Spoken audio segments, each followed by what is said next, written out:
Haya ni maswali ambayo unatakiwa ujiulize wakati unaiangalia tabia ya mwenzako. Tumekuwa na kawaida tunakurupukia tu tabia za wenzetu. Hatujui namna gani wanazifurahia, hatujui namna gani zina faida kwao, hatujui kwa nini wanazifanya.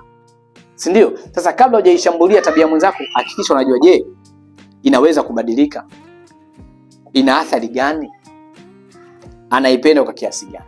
Kwa hiyo kujua ina athari gani itakusaidia pia wewe kuangalia wakati namna unataka kumrekebisha, ni vitu gani utatumia kuweza kumhamasisha iache hiyo tabia.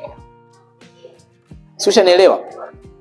Lakini anaipenda kiasi gani itakusaidia kuelewa kwa namna gani ukabiliane nayo.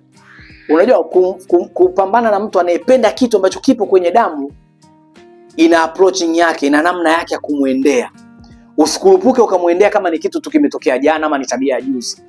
Kwa hiyo elewe hii ni tabia imeshakoma, namna gani nataka kunielekee. Natakiwa nielekee kwa utaratibu, ni tabia nayoipenda, natakiwa nielekee katika namna ya mimi pia kuijari, lakini kutafuta engo ya kuweza kumsaidia aiache.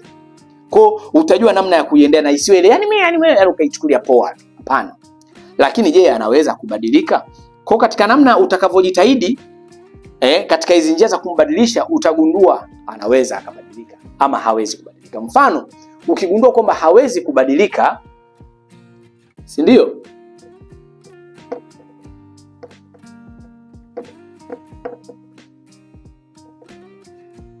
Ukigundua hawezi kubadilika, maana yake sasa utabadili namna ya kuapproach hii tatizo. Yeye hawezi kubadilika, na wakati mwingine wewe unadhani kubadilika ni kitu rahisi. Sasa hapa ndo inabidi urudishe mabadiliko kwako. Yeye si hawezi kubadilika, na wewe kubadilika unadhani ni jambo rahisi. Badilika wewe. Sawa? Tunaipiga hivi. Badilika wewe.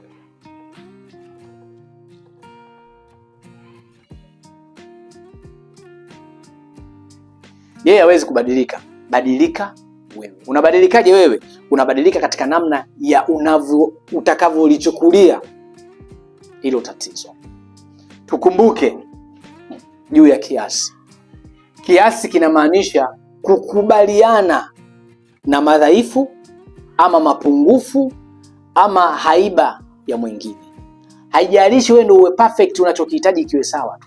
Kwa hiyo utakubaliana na kwamba hii tabia ni ya mume wangu. Kumbuka, kama haina athari ya mahusiano yenu ya moja kwa moja. Kwa hiyo simaanishi tabia sio umalaya au tabia nini, ila kuna zile tabia za kawaida. Ndio maana niliongea tu kiujumla.